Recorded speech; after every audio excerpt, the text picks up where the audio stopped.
Autriche, Pays-Bas et une nation issue du barrage A.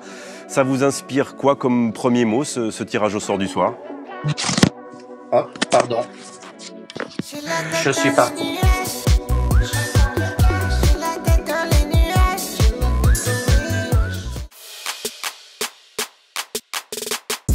Cette année, Uber Eats place les amateurs aux côtés des pros dans l'album Panini Foot 2024. Et bienvenue à tous, heureux de vous retrouver dans la quotidienne ce lundi parce qu'on a beaucoup de choses à rattraper ce week-end, à commencer par le tirage au sort de l'Euro 2024 qui a eu lieu samedi soir, c'était en direct sur TMC. Les Pays-Bas, l'Autriche et le vainqueur du barrage A, c'est-à-dire soit la Pologne, le Pays de Galles, la Finlande ou l'Estonie pour les Bleus. Apparemment, ça a laissé Didier Deschamps sans voix en direct sur TMC comme vous l'avez vu, mais ce n'est pas le seul à avoir eu un petit souci technique. Olivier Giroud était lui aussi en direct en visio depuis Milan et il a dû gérer entre les textos et les enfants. C'est pas toujours simple le télétravail. De toute façon, ils ont mérité leur qualification. Ils ont mérité leur qualification pour cet Euro et il faudra s'en méfier, quoi. Il y a les enfants qui font du bruit, j'imagine qu'il y a aussi plein de textos qui tombent sur le portable en direct avec vous aussi, Olivier. Il y a plein de textos qui arrivent, non? Avec les coéquipiers de l'équipe de France? Ouais, il y a les textos qui fusent, là, et il y a les enfants qui voulaient rentrer dans la chambre, parce que j'ai des amis de chez moi aussi.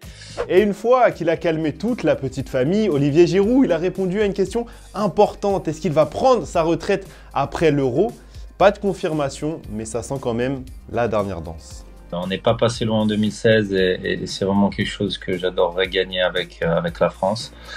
Voilà, ce sera peut-être, probablement ma dernière compétition, mais en tout cas, je peux pas te dire ce qui va se passer après, je profite. On va le faire pour Olivier, on va le gagner, 7 €. Et d'ailleurs, question du jour, les amis, est-ce que vous trouvez que c'est un bon tirage pour l'équipe de France? Vous nous dites tout, on sélectionnera 2 commentaires demain. Et bonne nouvelle pour vous justement, en parlant de question du jour, chaque personne qui sera sélectionnée à la réponse toute la semaine remportera un album Panini, des stickers, mais c'est pas tout. On vous fera aussi gagner des maillots sponsorisés par Uber Eats. Et aujourd'hui, il s'agit de celui de Sevran, mais également de celui du Victoria International féminin Mulhouse. Et chaque maillot a sa petite particularité, comme vous le voyez à l'écran. Celui de Sevran, par exemple, est représenté par un phénix au dos. C'est une symbolique, le club ayant connu une période compliquée avant sa reprise en main. Et celui de Mulhouse, lui, est représenté par la Tour de l'Europe, qui est l'emblème de la ville tout simplement. Alors pourquoi on vous fait gagner tout ça cette semaine? C'est simple. Déjà parce qu'on sait que vous êtes des amoureux de football, mais aussi parce que pour la première fois de l'histoire de l'album Panini, 24 équipes de football amateurs sponsorisées par Uber Eats auront le droit à leur propre page aux côtés des 18 équipes professionnelles de la Ligue 1 Uber Eats. Chaque équipe sera représentée par un de leurs joueurs qui aura donc un sticker à son effigie aux côtés des joueurs de Ligue 1. Alors déjà, c'est trop cool de se dire qu'un joueur amateur comme vous et moi va avoir son portrait dans un album Panini, mais ce qui est encore plus cool, c'est qu'il y a autant de femmes que d'hommes et autant de juniors que de seniors représentés. La diversité est donc mise en avant dans ce beau programme. Depuis un an, Uber Eats s'engage avec 50 clubs amateurs dans le cadre de son programme à nos couleurs et ces 50 équipes ont la chance de toutes avoir des maillots dignes des pros, designés par le génial Nam Koon, que vous connaissez tous sûrement comme l'artiste derrière Bled FC. Et petite surprise pour les collectionneurs les plus aguerris, 500 stickers ultra rares représentant ces 50 maillots seront répartis au hasard parmi les paquets de stickers Panini. Chaque carte trouvée permettra de gagner le vrai maillot représenté sur celle-ci. Et ça tombe bien, nous toute la semaine, on vous fait donc gagner ces maillots Uber Eats dans la quotidienne. Donc voilà, commentez la question du jour toute la semaine et chaque jour, vous aurez un maillot différent. Bonne chance à vous. Allez, on revient à l'actualité, notamment en France, parce qu'il s'est passé pas mal de choses ce week-end, à commencer par la victoire hier soir 2-0 de l'OM face à Rennes. Alors, c'était pas le meilleur match de la saison et on l'a senti dans les tribunes. Regardez ce supporter qui, pour passer le temps, a trouvé une solution, faire des jeux de mots pour troller les Rennais sur le banc. On ne sait pas si c'est gênant ou si c'est du génie. Regardez, vous nous dites. Oh les Rennais, vous êtes Rennais.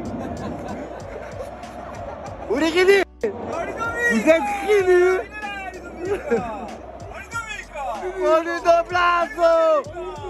Oh Ludovic Blas, c'est quoi ton blaze? Les Marseillais qui remontent 9e de Ligue 1 avec un match en retard. Ce sera face à l'OL ce mercredi. Et les Lyonnais justement qui sont toujours bons derniers après leur défaite face à Lens ce week-end. A l'inverse, tout va bien pour Paris en Ligue 1. Succès 2-0 au Havre samedi malgré un match joué quasiment en entier à 10 contre 11 suite à ce pied beaucoup trop haut de Donnarumma. Et ça nous a permis de voir Tenas briller dans le but parisien pour sa première. Il a même eu le droit aux félicitations de Kylian Mbappé en story Instagram après la rencontre. Dites-nous d'ailleurs dans les commentaires si vous le voyez comme un potentiel candidat à la place de numéro 1 dans les buts du PSG. Ça a pas mal fait débat ce week-end, on veut votre avis, ça nous intéresse. Et sinon, qu'est-ce qu'on a vu ce week-end dans le reste de l'Europe? Et bah pour commencer, on a vu Erling Haaland péter les plombs après le match City-Tottenham, voilà, face à l'arbitre. Il a tout simplement pas compris pourquoi ce dernier avait sifflé une faute pour City alors que Grealish partait au but. On a aussi vu cette célébration de Joao Félix après son but face à l'Atlético Madrid hier soir. Pourquoi est-ce qu'il y a une polémique là-dessus? Tout simplement parce que Joao Félix est simplement prêté au Barça et appartient donc toujours à l'Atlético. Ça va être sympa son retour au club cet été. Et pour finir, l'image mignonne du week-end, on a vu Boniface marquer une nouvelle fois en Bundesliga, cette fois face à Dortmund, le tout sous les yeux de sa grand-mère qu'il avait invité au stade pour la première fois. C'est la vidéo mignonne du week-end, on aime trop.